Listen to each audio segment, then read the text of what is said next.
자, 오늘은 2차 대전 이후에 처음으로 러시아가 영토를 침략당하는 일이 일어났습니다. 이 우크라이나 러시아 전쟁의 양상이 좀 바뀌는 것 같아서 간만에 짧게 전쟁 상황을 한번 정리해 보려고 하고요. 지금 현재 우크라이나의 진격으로 러시아의 주민이 12만 명이 대피하고 6만 명도 더 대피할 것이다, 이런 얘기가 나오고 있습니다. 그래서 지금 원래 이제 우크라이나와 러시아가 이제 이렇게 서로 전쟁을 하고 있었죠. 어떻게 보면 최근에는 참호전 위주로 소모전이 계속되고 있었는데, 원래는 대부분의 전선이 동부에 있었는데 우크라이나가 갑자기 이 쿠르스크 지역을 공격을 하기 시작했어요. 러시아 입장에서도 뭔가 대비가 되어 있지 않았던 이 쿠르스크 쪽으로 공격을 하면서 최근에 분위기가 많이 바뀌고 있습니다. 이게 일주일 정도 됐는데 어쨌든 이런 상황에 대해서 이제 러시아가 인정을 하기 시작한 거고, 특히나 이제 이 12만 명 대피가 이제 몇 시간 전에 나온 얘기입니다. 그래서 알렉세이 스미노르프 주지사 대행이 우크라이나가 현재 28개의 마을을 통제하고 있다라고 또 얘기를 했고요.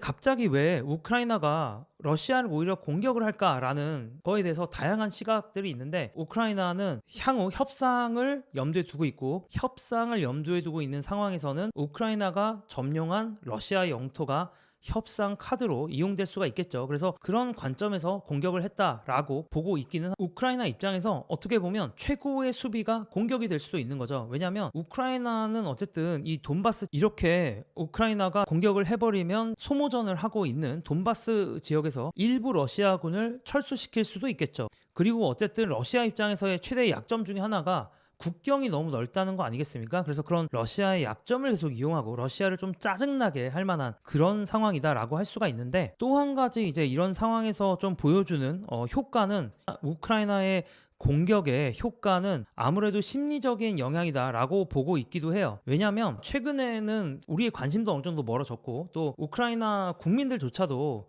이제는 좀 협상이나 회담을 해야 된다라는 생각을 하고 있던 와중에 우크라이나 군대가 뭔가 할 수 있다라는 것을 보여줬기 때문이죠. 그리고 우크라이나가 이렇게 전장에서 성과를 거두는 게 거꾸로 또 서방의 동맹국들로부터 지원을 받을 수 있는 방법이기도 합니다. 서방의 지원이 헛되지 않았다는 메시지를 보여줄 수도 있는 거죠. 우크라이나가 공격하는 이유에 대한 또 흥미로운 의견 중에 하나는, 이걸로써 국제사회의 관심을, 특히 미국의 관심을 얻는다는 것에 있는 것 같아요. 왜냐하면 이제 미국이 11월에 대선을 앞두고 있지 않습니까? 이제 이 상황에서 우크라이나에 대한 지원이 좀 소홀해지거나 이제 이런 상황으로도 갈 수가 있는데, 이제 이런 후원국이라고 할 수 있는 미국에게 메시지를 보내는 거죠. 그래서 우크라이나 사람들은 이번 침공에 대한 관심을 원합니다, 이런 이제 의견들도 있었고, 물론 우크라이나의 갑작스러운 공격, 되게 큰 도박수라고도 볼 수가 있거든요. 그래서 그런 거에 대해서 월스트리트저널 같은 경우는 부정적인 얘기들도 하고 있기는 해요. 이런 얘기가 나오는 게, 지금 우크라이나는 어쨌든 동부 지역에서도 러시아와 전쟁을 하고 있는 상황이다 보니까 우크라이나의 이 공격 자체가 우크라이나의 동부 전선의 근본적인 상황을 변화시키지 못한다라는 그런 좀 이슈가 있어요.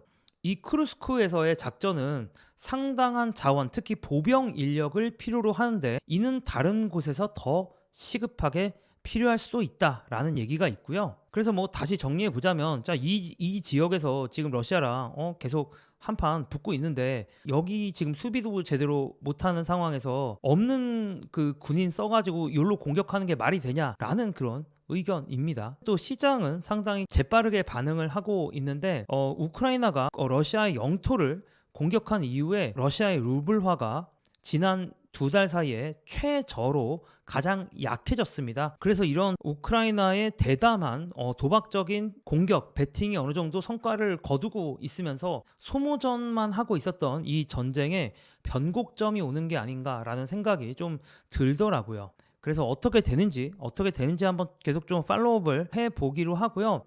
또 참 이 지구상의 전쟁이 참 끝이 안 나는데, 이 와중에 이란과 헤즈볼라가 이스라엘을 공격하겠다라고 예고를 하고 있죠. 그래서 이제는 24시간 내로 공격을 하겠다라고 보고 있습니다. 이게 또 어떻게 될지, 또 저 자산 시장에 또 어떤 영향을 줄지 이것도 역시 또 골치 아픈 이슈인 것 같고, 지구촌이 자꾸 이렇게 뭐랄까 더욱더 서로를 싸우고 전쟁이 더 늘어나는 방향으로 가고 있는 이 현실이 조금은 씁쓸하다라는 말씀을 드리면서 저는 또 돌아오도록 하겠습니다.